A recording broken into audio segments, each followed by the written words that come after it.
Last year, Caitlin Clark stormed into the WNBA like a comet. Brilliant, loud, impossible to ignore. This year, she arrives with something fiercer: deliberation. The league wanted proof that the rookie glow could last. Clark wants proof that it can burn. What happens when the player everyone chased for autographs starts chasing down legacies instead? Tonight, we track the moment the wunderkind stopped asking for respect and started seizing it. The whispers began before the banners came down.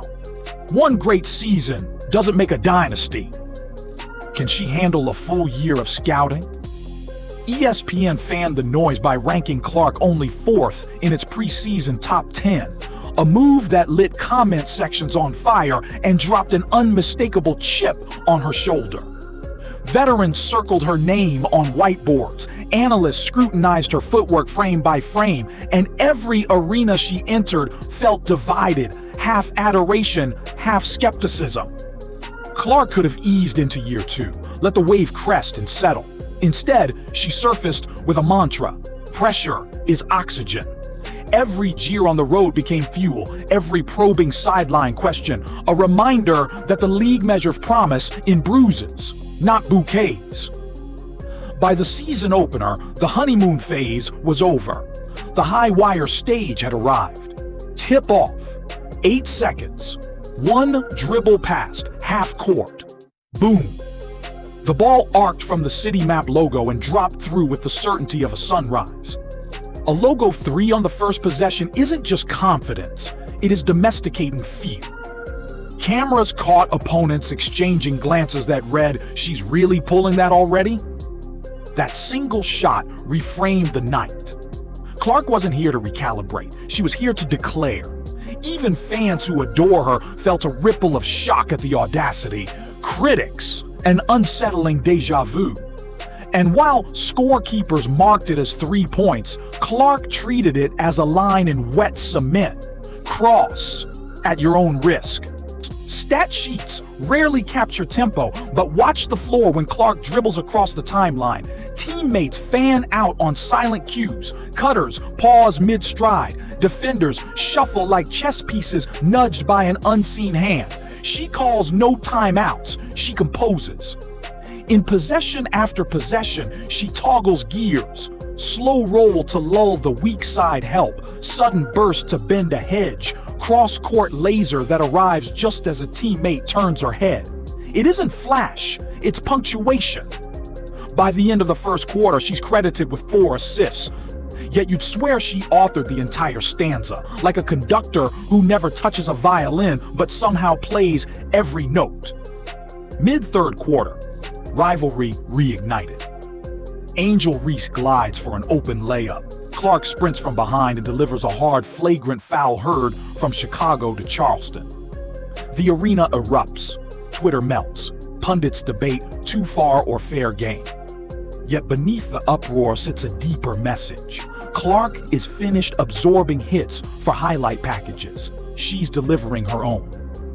For weeks, Reese's defenders had framed Caitlin as a media-protected star. One hard foul shattered that narrative. The officials raised a flagrant. Clark raised a standard.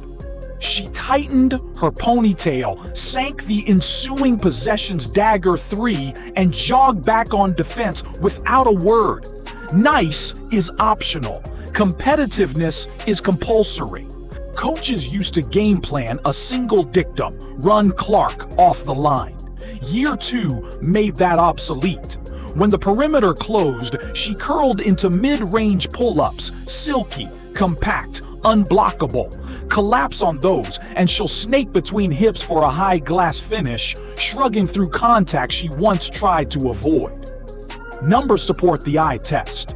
Clark logged her first triple-double of the season barely a week into the schedule, stacking points, rebounds, and dimes in equal measure.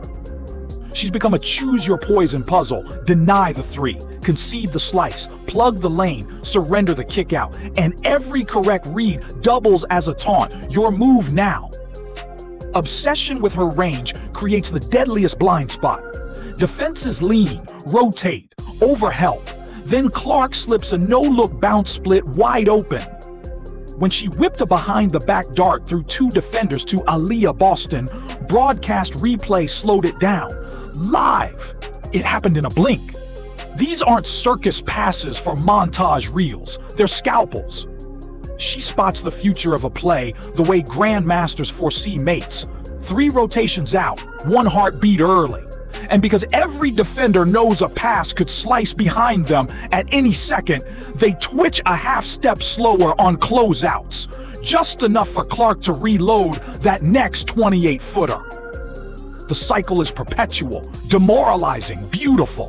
Great players fill stat columns, leaders fill gaps. Watch Clark between whistles, pointing a rookie toward the short corner against a zone, tapping a vet's chest after a blown switch instead of scowling, calling a huddle before the coach can stand. Teammates describe her voice in practice as a metronome, never loud, always steady. That steadiness has consequences. 2 weeks into the season, Indiana leads the league in secondary assists, passes that follow Clark's initial trigger. It's trickle-down playmaking. Her gravity frees the first cutter, whose dish frees the next. The scoreboard credits 1 assist, the culture credits many. And for a franchise starving for relevance, that shift feels revolutionary. Final 2 minutes, deficit 6. Clark grabs a rebound in traffic, blasts coast to coast, and powers through a shoulder check for the and one. Crowd exhales, bench ignites. Next trip, defender sags astride to protect the lane. Clark stops short of the arc, rises, buries a 3. Timeout. Arena now roars like an open furnace. Momentum. She manufactures it. Back-to-back 3s on consecutive possessions the following night proved it wasn't adrenaline. It was calculus. Each deep strike functions like a controlled burst, 6 points on the board, countless doubts in opponents' minds. And when defenses overextend, the pocket pass ripped through. Boston for the lay-in, advantage sealed. The box score reads 28 points. The soul of the game feels far heavier. Caitlin Clark marched into her sophomore season, carrying every doubt the league could throw and returned them as trophies. A record pace for 25-point, 10-assist nights, a triple-double in a rivalry opener. Endorsement chatter that's already reshaping sneaker politics after Nike finally confirmed her signature line is coming while critics still say it's taking too long. She's fielding headlines about injuries, rankings, even racialized fan debates, yet each distraction becomes raw material for a fiercer performance. The flame from her rookie year didn't dim, it forged steel. Clark no longer fits the narrative the league wrote for her. She holds the pen, scribbling margins wider, margins bolder. And if the season's opening chapter told us anything, it's this. The WNBA isn't simply witnessing a star evolve, it's watching the definition of dominance get a brand new edit, authored, footnoted, and punctuated by Caitlin Clark herself.